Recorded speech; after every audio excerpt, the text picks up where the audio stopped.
Што правиш ти тука? Ја? Па, ти месам едно вкусно бело пecivo за вечера. Ова? Никако.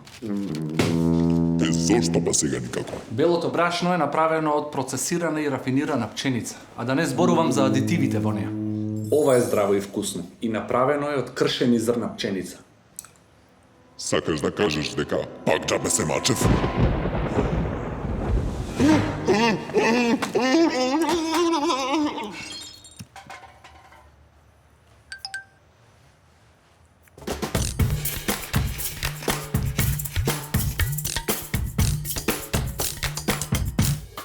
Шпагети, тортелини, пене, спиралети, канелони, макарони и погледот ми застанува на домашни јувки.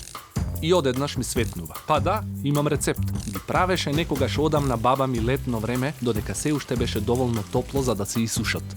Во традиционалната воденица на Чичко Секула во Вевчани, ќе дознаеме зошто нашите предци не знаеле за срцеви заболувања, канцер, астма и висок крвен притисок.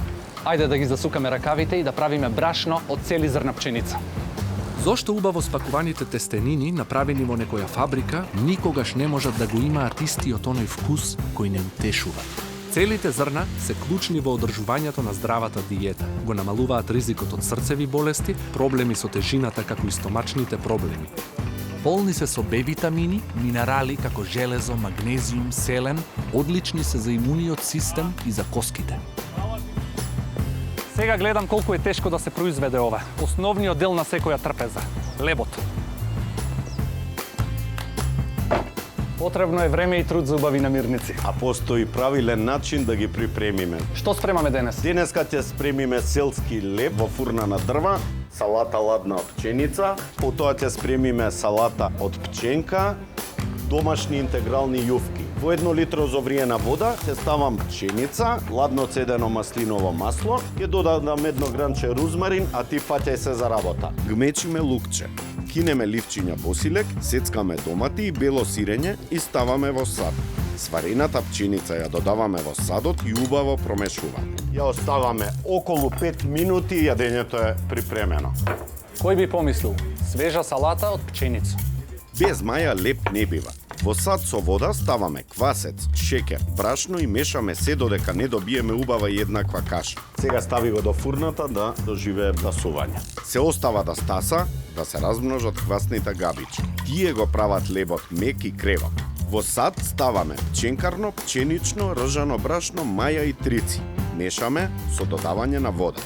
Кога тестото ќе престане да се лепи од страниците на садот, истураме на даска за месење. Додаваме ленено семе и семки од тиква, сол, сецкано лукче, маслиново масло, рузмарин.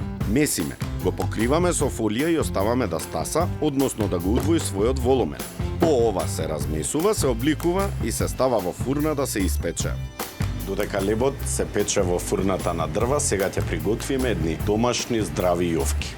Во сад се ставаат 2 јајца, 3 вида брашно, пченкарно, пченично и ржено, ладно цедено маслиново масло и вода. Замешуваме. Додаваме гранче рузмарин и месиме тесто.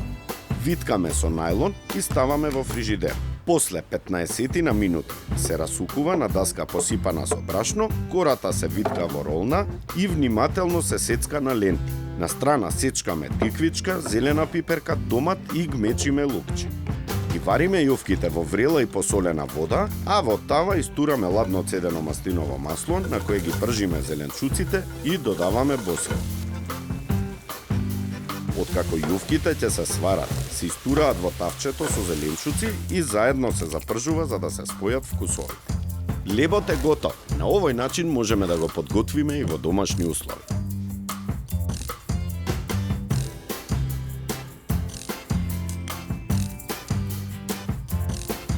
Оваа домашно подготвена храна не содржи премногу сол и шеќер, што не прави да се чувствуваме скиселено. Голема е заблудата дека житарките и тестото се секогаш штетни.